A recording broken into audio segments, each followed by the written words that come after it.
I got to around 26 and I was going to college out there, and I got this gallstone attack. Like, there's never been a pain like it.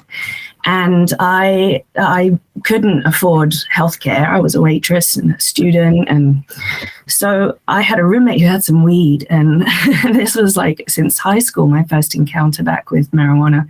And it was because I didn't have access to, real healthcare where I could go to an emergency room and just be like, help, I'm in great amounts of pain. So that was my first run-in back with cannabis again, but it was way different to what I'd had in England growing up.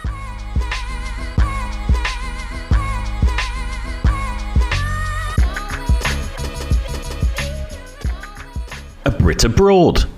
Brit Smith is a journalist and podcast host for Different Leaf magazine, a cannabis-focused lifestyle publication.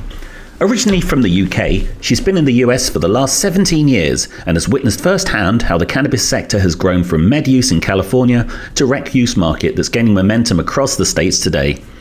She gives us her view on what's coming next in America and get her take on what's not happening in the UK. And I'll say hello and welcome to the Lobsterpot podcast. I'm Dave Barton, and I'm insane, and so are you, Jamie Bonthram. We are nutters. Do you know that? I think that's probably reasonable. But for a very specific reason, in that today's guest is a rival podcast host, essentially, if we think about it.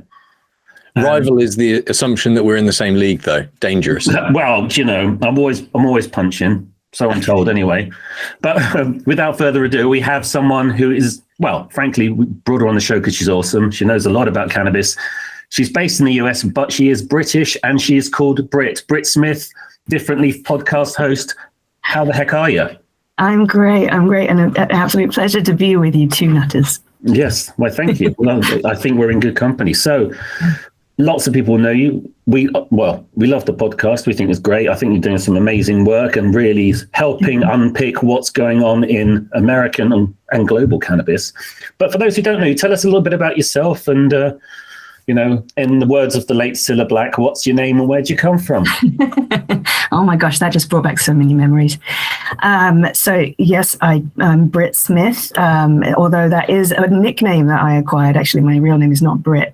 We'll get into that, I'm sure. That's a nickname I acquired 17 years ago when I came to the US.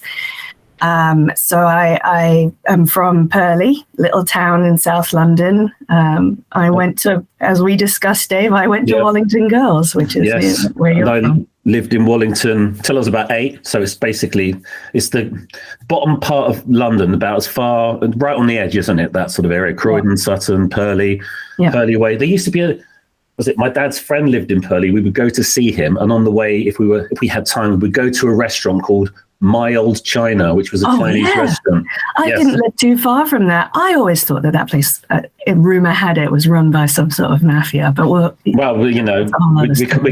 shan't cast aspersions. But who knows? But again, what a great name for a restaurant, right? Yeah, there we go. Very, very good food. Well known for its good food.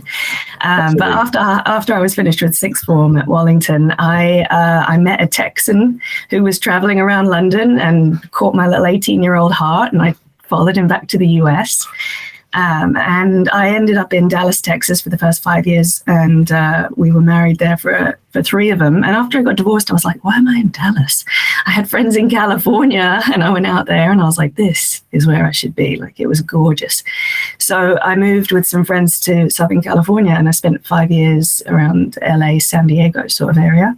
Nice. And while I was out there, I was, waiting tables and just sort of, how you do as an immigrant, you did like 3 different jobs, and I was nannying for kids, and I got to around 26 and I was going to college out there, and I got this gallstone attack. Like, there's never been a pain like it. And I couldn't afford healthcare. I was a waitress and a student. And so I had a roommate who had some weed. And this was like since high school, my first encounter back with marijuana. And it was because I didn't have access to, real healthcare where I could go to an emergency room and just be like, help, I'm in great amounts of pain. So that was my first run-in back with cannabis again, but it was way different to what I'd had in England growing up. It was like top shelf, sparkly, beautiful. The good stuff. Really good stuff, yeah.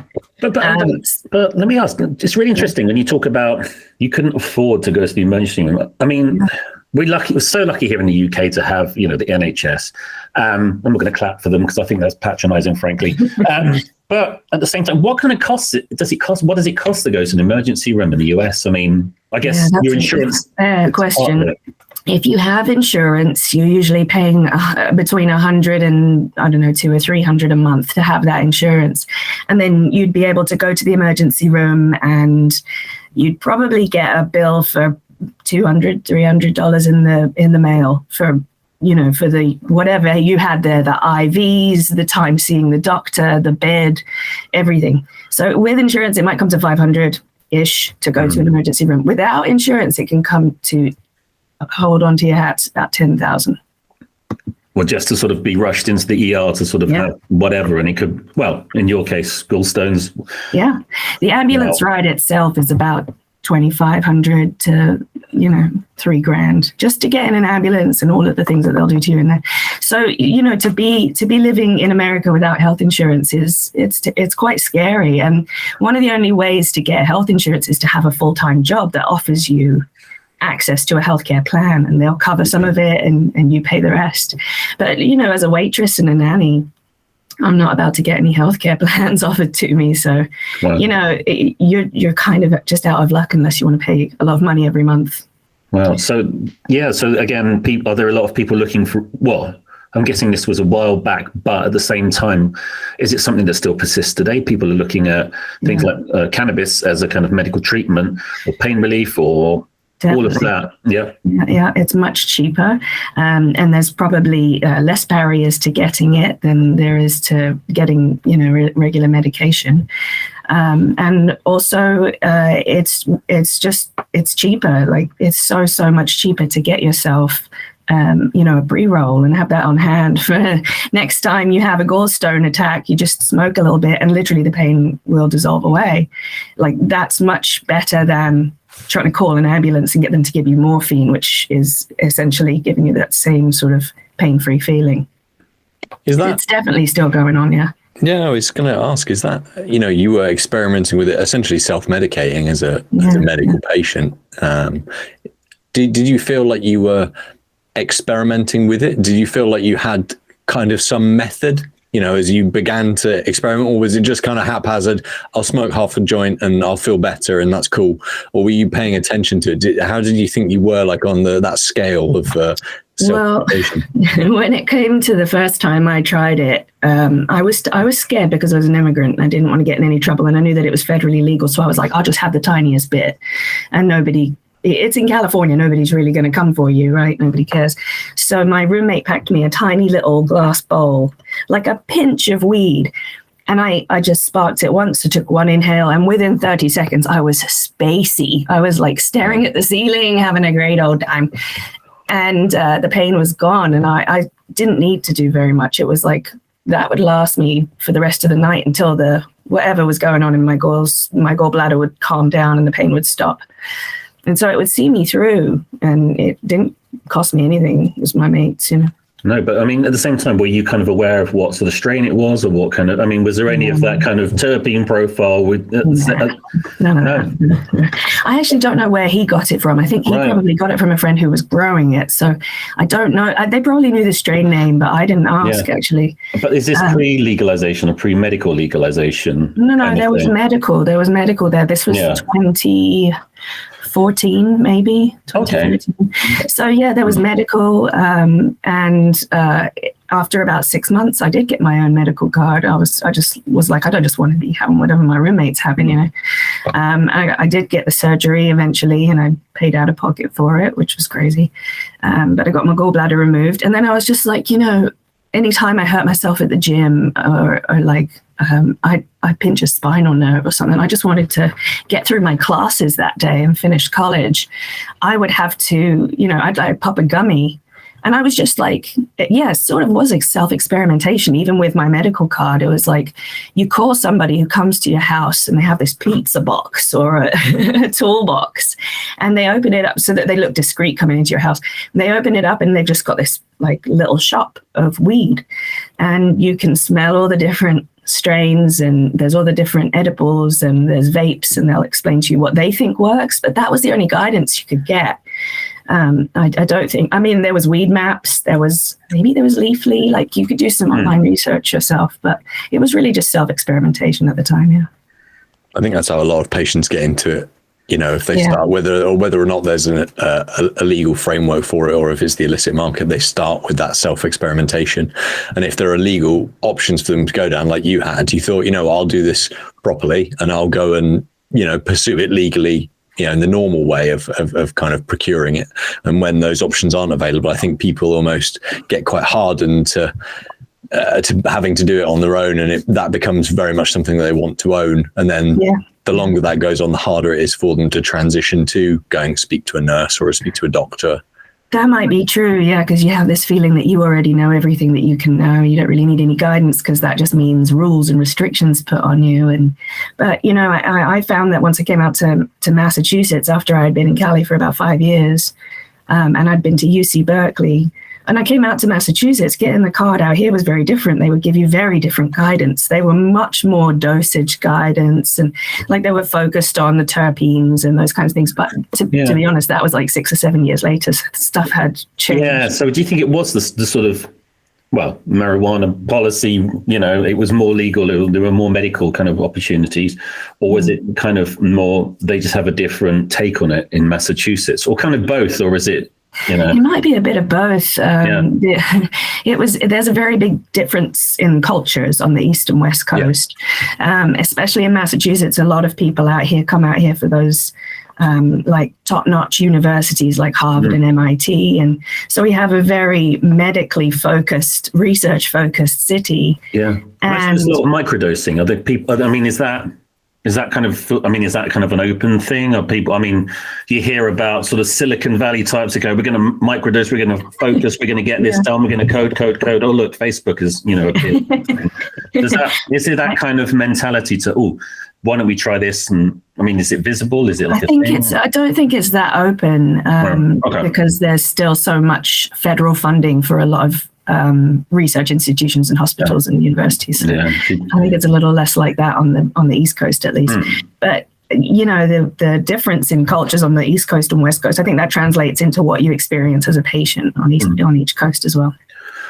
See, I've heard stories of people telling us in Colorado, you have a kind of, it's the same building, you have the kind of medical patient entrance and the recreational entrance, and you kind of go, it's like, this is the same thing, but it's slightly cheaper if you get it medical. And that seems to be the only difference for a lot. So it's kind of like, where you've got a recreational market, does that kind of negate the need for the medical side of things? Or how do you maintain that balance? I've asked a lot of people that. I've asked a lot of patients that. Do you feel like it's necessary to keep paying this $250 a year to keep your card registered with the state so that you can get in this line and get slightly cheaper weed?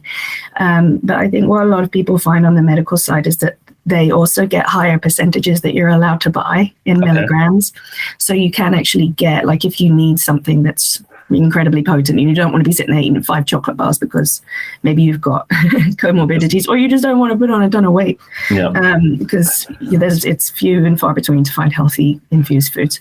But that you can get on the medical side. It's higher content, it's higher amounts that you can buy. And I think that they like the check-in with the doctor once a year where you can ask questions as well, so you have that access. And do you think maybe, as I guess there's still stigma even in kind of recreational states, I'd imagine, is it kind of almost like a sort of, I'm okay, I've got the medical card, I feel like I'm justified to have this a little bit. That's an individual person thing. I think that some people might feel that way, but you also are part of a community, I think, when you're a patient. And that's nice to feel that, like, you're not the only one who is finding genuinely medical benefit from this plant, and you want to discuss it on a different level than just, I want to relax at the end of the day. It's kind of a cultural thing, I think, being part of a medical community.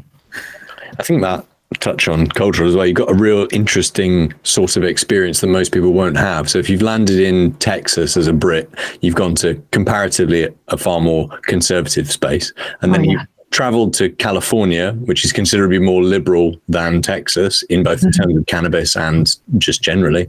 And then you've gone Northeast, which had maybe the same level of liberal, but perhaps definitely with a completely different I suppose, culture around weed compared to the West Coast. And you mentioned there the differences and the availability of maybe healthy infused goods or edibles. You've also seen the whole shift of that time of product categories and the evolution of things like that. What are some of the things that maybe have surprised you about the routes that has taken, like outside of just, here's some flour? Yeah, I thought that was really interesting to watch as I came out east. I was like, wow, people out here are really focused on products that are like local and people locally will enjoy. Things like infused ice creams in the summer and some seasoning that you can sprinkle on your what's it called, a lobster roll, really East Coast things. I thought that the development of that was really interesting because they were doing things on the East Coast later than had been done on the West Coast. And they were really learning, I think, from what was happening out there, which was everybody was making very similar products. I would go into a dispensary and I'd be like, what's the difference between this chocolate bar and this chocolate bar? And they'd be like, this one's dark and this one's light. And I was like, but what about the companies? They didn't know anything about the companies. I like to buy based on the company values because we have those options. Like, why wouldn't you? They didn't sell based on terpene profile. They didn't really care about that sort of stuff out west at the time. So I've seen the change in what the consumer wants. And I think then how the product producers are adjusting to that and giving that sort of feedback. What I thought was really interesting is that drinks didn't do that well. Nobody really cares about drinks. It's one of the lower, people still buy flour the most. Well, that's because you always hear so much about people saying, oh yeah, beverages, but that's going to be the kind of, consumer adoption point because people know how to enjoy beer or wine and surely they'll want to enjoy cannabis beverages. That's what I thought, but it hasn't panned out in the data. Well, I don't know. Maybe it's a different culture to England. We go to the pub. Yeah, well, that's work. Yeah, well, I guess really we touch on the UK stuff, and I think again, but I think primarily, from when we went to Vegas and I tried some. Well, I like root beer. I'm one of the few Brits that actually like root beer. People say, I love it, and then I was like, okay. There's infused root beer. Ooh, I'll get me a can of that. I saved it up to the last night of, whilst we were in Vegas for MJ Beers. And then I opened it and it tasted like hairspray. It was disgusting. Yeah, it was just good. But then you have those little can things, CANN, really, really nice. And it's just like you could drink a whole ton of them. And I don't know if they'll sort of touch the size, but they're quite a light in there.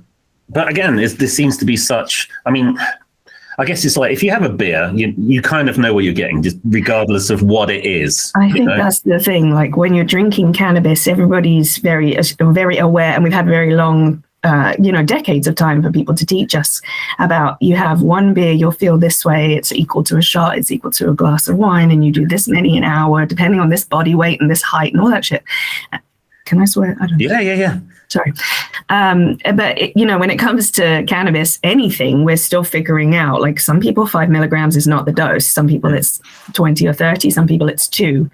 And when you say that something is indica on your drink, what does that mean? What's the strain? Where does it come from? What's the terpenes? What's the flavonoids? All of it's chemistry that we don't really understand yet. So I think that drinking, sitting down and drinking a cannabis drink with somebody, you can try half of one and then you're like, I'm going to wait and see how it feels, because we don't have that familiarity yet like we do with going to the pub. So it didn't take off like I thought it would. No, I think, it'll be interesting to see how the whole thing shakes out.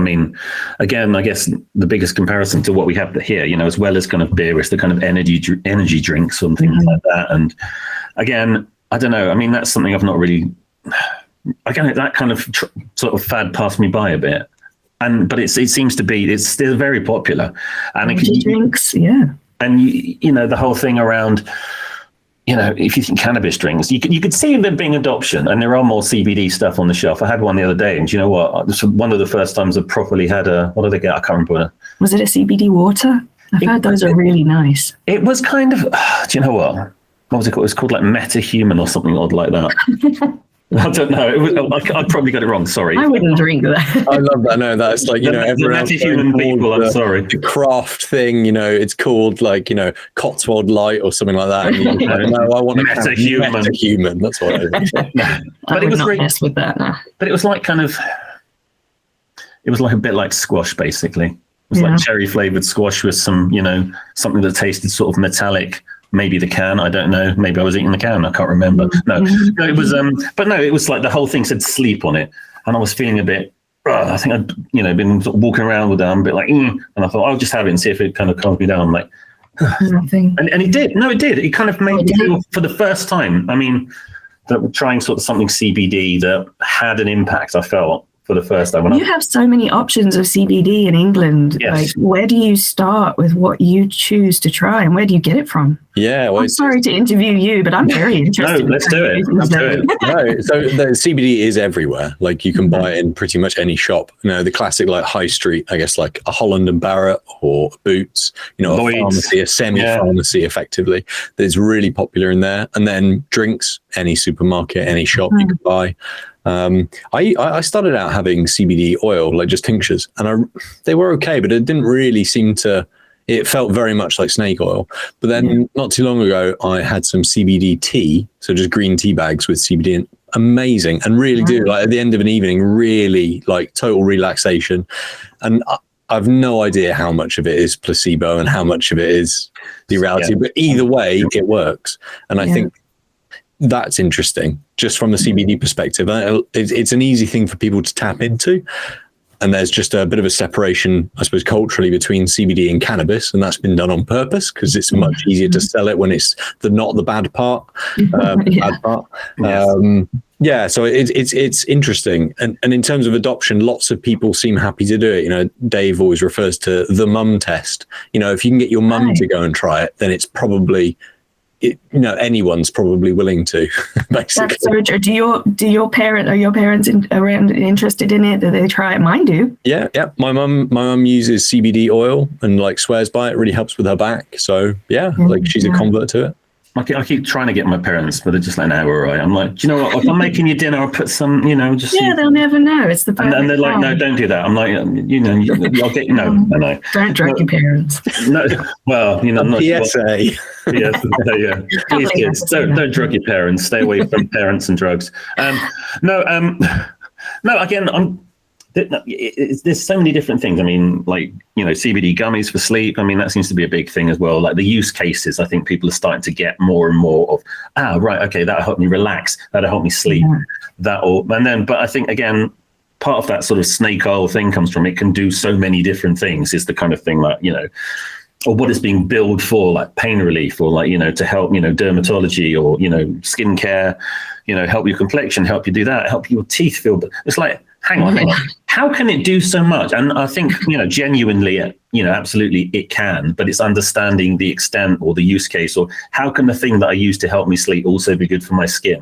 And I think, again, that understanding of, you can take it at face value, I think, and say, yeah, okay, fine. I understand that this is therapeutic and it will have a range of effects. Or you can kind of almost switch off to that and sort of say, well, I need to understand that more. I don't know where to go for that information. So that's where I ended up getting really interested in cannabis, was the science of it, like understanding how it was able to do so many things. Because I used it for pain myself, and then my now husband had just gotten out of the military. He'd been back from his second time in Afghanistan and was interested in trying cannabis for PTSD.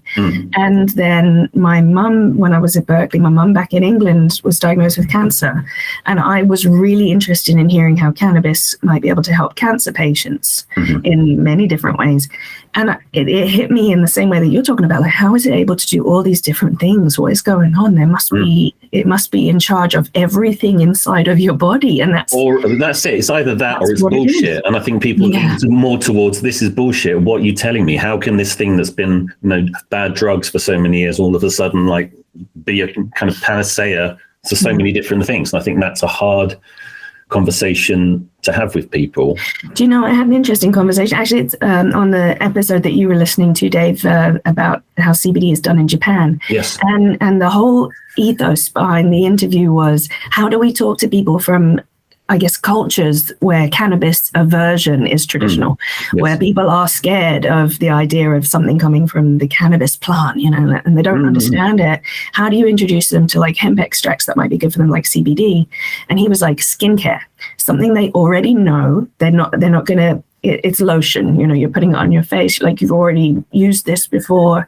And you frame it as like a plant extract, a health plant extract that's been really popular abroad and is proving to be really good for skin cell turnover. And like you just select. Yeah, that was the thing. Skin cell turnover. And is it Mike you spoke to? No, that's really interesting episode. So yeah, go and listen to Different Leaf, not this. Well, listen to this as well. But yeah, preview. I'm going to be listening to both. Yeah, we've got some good episodes coming up from Different Leaf, but there's a lot that I learned from those folks, and it's about like 100%.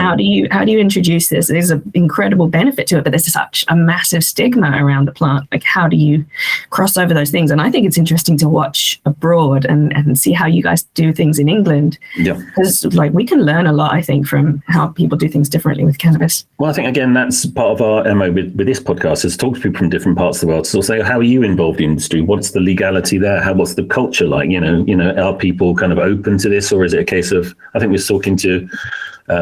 We're talking to Amna Shamim, who's from the US but lives in Malta, where it's completely legal. But when you're trying to get that story from on the ground, it's like, well, there's not actually a huge amount of support for cannabis here. At least not amongst the older generation. It's just like, okay, and they're talking about opening up lounges and things like that, and it's like, well, we get a shitload of tourists, so absolutely there will be market for it. But what do local people in Malta think? It's like, well. There's a slight ambivalence culturally, but legally it's like, but then, so again, all of these different factors come into play. And I think here in the UK, as you probably well know, we have a really strange situation in terms of like, medical cannabis is legal. No one knows about it. Well, 90,000 patients we had 20,000 tail end of last year, apparently. So, another 70,000, they added maths, patients come out of nowhere sort of thing. And the whole thing, everything has to be imported, even though we're one of the biggest. Jamie knows the stat. I don't know. Well, I was going to say, isn't the UK like a massive producer of cannabis? If not the largest exporter of medical cannabis. Why is it not allowed in the UK? It's the setup of the rules. That's it. Oh, what? Yeah. Who made these rules? Where does it go? Where does yours come from? The cynic in me just thinks, well, someone who had a vested interest, but that's probably a story for Theresa May's husband. Whatever it was. So yours gets imported from where does it come from? A lot of it's from Canada, but it will be Canada via Germany. So it's also like obviously ramps up the cost dramatically as well. You were talking about toolboxes. Right. So I do have a toolbox in which I keep my medical cannabis. And again, it comes through like that, Pedianos. So it's Aurora cannabis. So I think it's all written in German. So I assume it's from Germany, but it's a Canadian brand. So it's Aurora. But again, that whole sort of thing, it's kind of done as. And that's flour in there. That's flour. I'll show you. It's the whole. And this is what people go, oh, you've got medicine. And I say, yeah, it's cannabis. And they're like, you mean they're going to put cannabis buds in there and that's legal and you're getting it through the post? I'm like, and they're posting it to you, yeah. Yes, 100%. And they're like, what fucking world is this? How did we not know about this? I think that it's similar in Texas to how they've allowed cannabis as a medicine, and there's a very small program, but they won't put any funds into promoting that program because they're kind of like, if it fails, then we'll be like, well, we kind of told you it was a slippery slope, So they're like, there's politicians who will allow these. So like they set out to fail. Yeah, they kind of don't care if it fails. So I think that there's got to be a lot more of advocacy on the ground in between the cannabis community in England, I guess, to get that word out. And that's what I was trying to do by interviewing Nurse Sophie. I was like, I need more people in England to know that they can get medical cannabis and for all these different ailments, and this is how you do it. And yes, you do have to pay unless you're going through the NHS, which is I think there's like three or four cases. It's three or four cases. I think it's epilepsy. I think it's kind of sickness after chemo and MS. Yeah. And I think there's only 3 or 4 conditions in which you'll be able to get cannabis, and I don't think it's flour at all. I think it's more like the oils or tinctures. Oils, yeah. So people are just like, well, I guess that's not me. But I made an episode about exactly what you're talking about, because I just thought nobody over there knows that they can go through a private practice for like £100 and then. Yeah, but I think that's the cultural thing. I think here we're not used to paying for healthcare. I mean, a prescription is 10 quid, and I thought, we got to pay for stuff now. 10, so the idea of like £50 for a consultation, which is essentially a call like this with a doctor, and then there's no kind of pharmacy culture. It just goes to the pharmacy, which is, it could be somewhere on an industrial estate. Warehouse somewhere, yeah, exactly. Yeah. And then it goes, so you don't even speak to them. They just send you the bill, you pay it online, and lo and behold, a couple of days later, it comes through the post.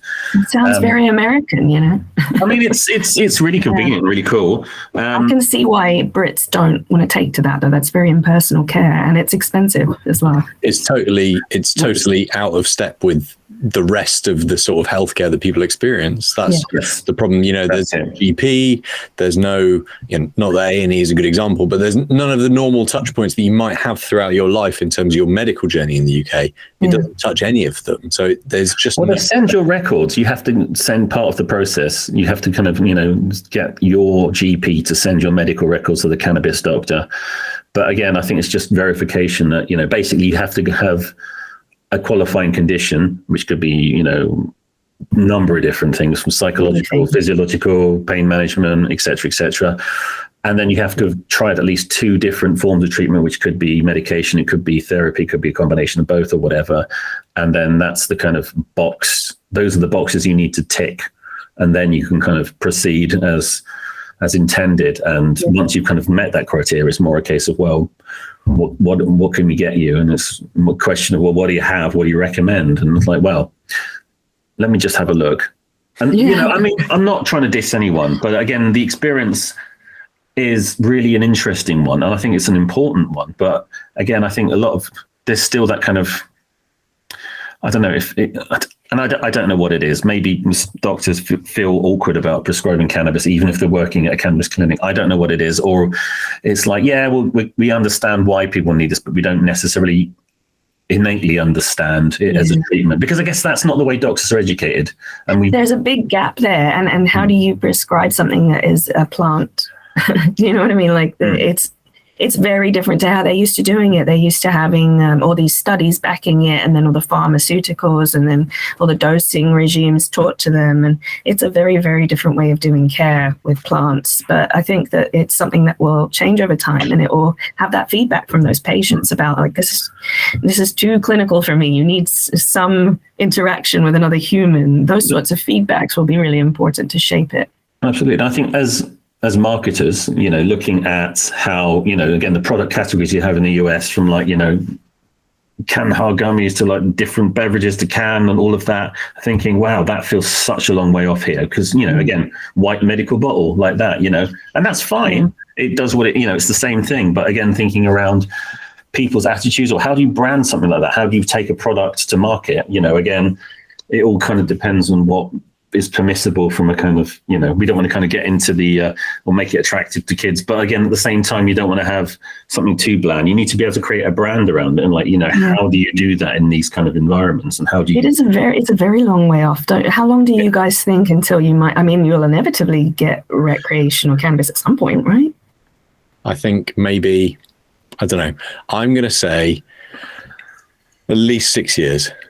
Yeah, that seems realistic. We got like a probably outbound Conservative government in the next year and a half, probably an inbound Labour government, but an inbound Labour government that will want to seem stable and appeal to probably Conservative voters who have flip-flopped over to support them, which means cannabis won't be on the agenda. So it's only going to be in the second term. So then you're looking at a second term of that government if it stays in. It's just not on the political radar for anyone, really, even despite the best efforts and the excellent work that lots of patient advocacy and drug reform groups are doing. It just isn't, it's just not part of the conversation, I think, nationally or politically. Yeah. So I think again, lots of things need to happen first, like elsewhere, like in Europe. But again, I always feel like, well, the majority of people vote to leave the EU. So there's always a bit of like, well, if they're doing it over there, do we want to do it here? Because we're British, we have an island, it's very different from the rest of the world, quite wrongly in my opinion. But I think it will be interesting when Germany kind of gets its act together, and then you'll see other countries. I mean, Right. France is against it until it isn't, and things are happening. Netherlands seems, has a very, liberal attitude generally, even though there's a kind of decriminalized sort of happy medium place that, And they've stopped cannabis in Amsterdam. You can't smoke it openly in the red light district. Are they just tired of all of the Brits coming over and smoking weed everywhere? So. Honestly, this tourism is a big reason I think that countries should reconsider, especially after the pandemic, legalizing cannabis. The amount of tourism it can bring you is just the tax dollars are insane over here. Absolutely.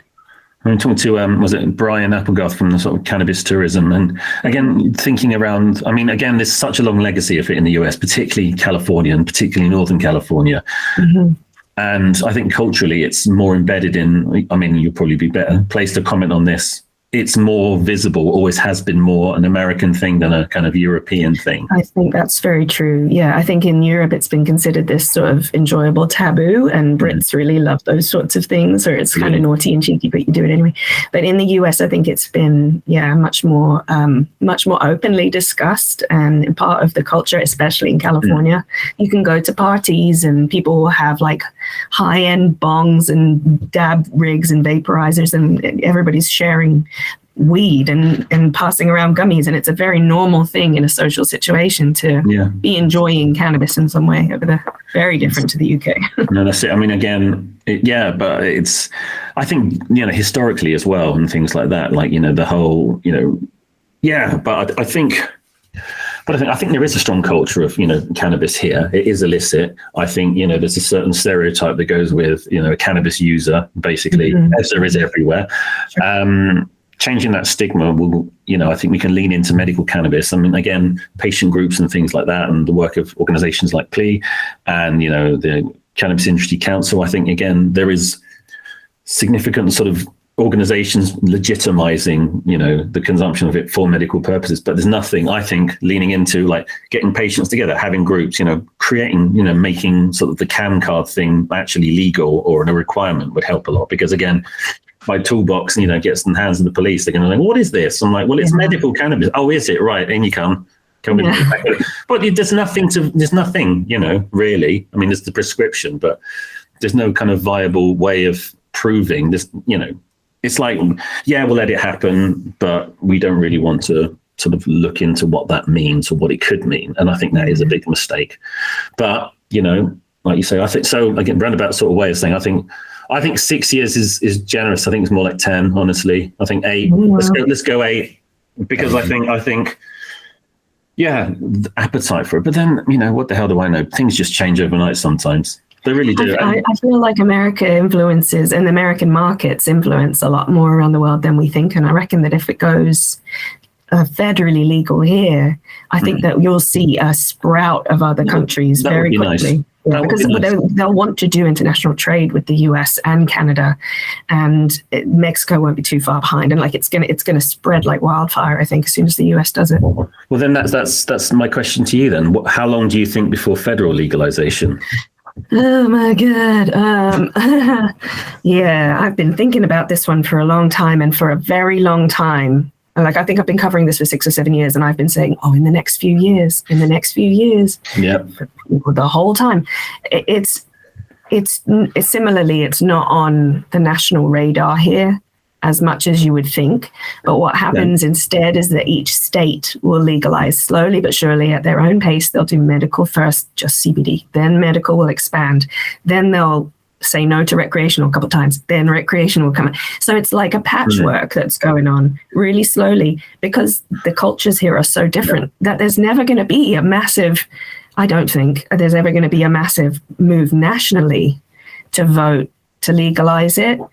And I don't think that any incoming president will want to say such a bold statement that they will, Joe Biden was like, we'll decriminalize, or we'll expunge the records of people. And even that didn't turn out to be what he promised it to be. So I think that's a financial move. I mean, people who are in prison for cannabis offenses are the ones who understand how to make the industry work. So it's kind of like, well, if you want us to take off, you need to let people off the hook. But I hear a lot of politicians here saying a lot of very big things, but I don't have faith that it will happen federally in the next 5 years anymore. Really? I don't think so. I think it's going to be state by state until all 50 states have something, and then the federal government will respond by saying, okay, well, now we have to allow interstate commerce, so we'll federally legalize. And say, what state is really holding it? I mean, that is going to be the last. I mean, where is it kind of like, do you know what? We just hate it. We just, I think it might be Mississippi. Right. Mississippi seems to be the last in a lot of things. I think they have a very slim medical program at the moment, but they have, they're in a deep red state there, and there's a lot of religious intonations underneath the culture there. Yes. I think it might be somewhere like Montana or Idaho. No, not Idaho. Montana or Ohio. Is Ohio next to it? Ohio's got a legal market of some kind. A legal market, not Ohio. Yeah, it's Idaho, I think, because they're kind of right, because you've got the West, I'm telling you, American. Which state am I thinking of? Anyway, right in the center there, I think, maybe it's one of the Dakotas, but like right in the center, there's a couple of holdouts. It's kind of like you have the perimeter of America. You've got the kind of east and west coast, and it's like, okay, that's cool. Then it's a bit more medical here, and then the closer you kind of get to the middle, it's like, forget it. Like around Minnesota, I hear a lot of people saying, like in the states next door, I swear they're legal over here, but like there's just this Midwest sort of holdout. So I think Wisconsin seems to be very resistant, despite Illinois and kind of places like that being. I wish I knew more about the Midwest, honestly. Wisconsin, I think, has medical, but everywhere that doesn't have medical or rec, the CBD markets and the other cannabinoid markets. Delta 8. We were talking to a guy based in Ohio who was talking about Delta 8. The one we released, I think, was last week. And what the situation there is, it's like, well, Delta 8 became really, really popular because you couldn't, if you are a medical cannabis user, then you have to surrender your gun license.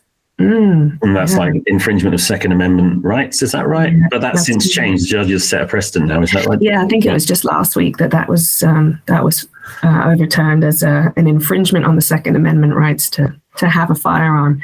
But yeah, there's a lot of things like that'll hold up red states, I think. So I do think that it's going to be a slow drip over the next 5 years, but maybe within a decade we'll see federal legalization. It's going to be an interesting patchwork to watch, honestly. Yeah. And I think similar case in the EU and Europe, and it's kind of like Germany comes online, and Czech Republic, or maybe Spain, maybe Portugal, and it's kind of like you'll have this kind of sort of patchwork of adoption, and then they'll want to allow that into country commerce, and so I think it's a very slow bloom. And there'll be sad old Britain just kind of watching from the sidelines, going, look at everyone with their cannabis. They've got to jump on board at some point. Absolutely. I don't want the UK to be the last, but I feel like it might be. Yes, well, we will see, but no. I feel like we could talk all day, but this has been great. Thank you so much for coming on the show, Brit. Absolute pleasure. Thank you, guys.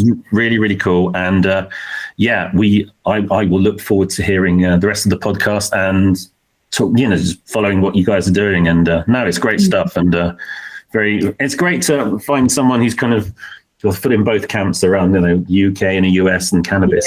Yeah. It's interesting. It's nice to find a couple guys over in the UK that can keep me up to date on what's going on over there as well. Because I got family that I got to tell, the newest and the greatest things to. That's so you'll be my resources. For sure. Give us a shout when you're this side of the pond. And you the same when you're coming over here. Yep. We got it over here in mass. Yeah. Thanks, Brit.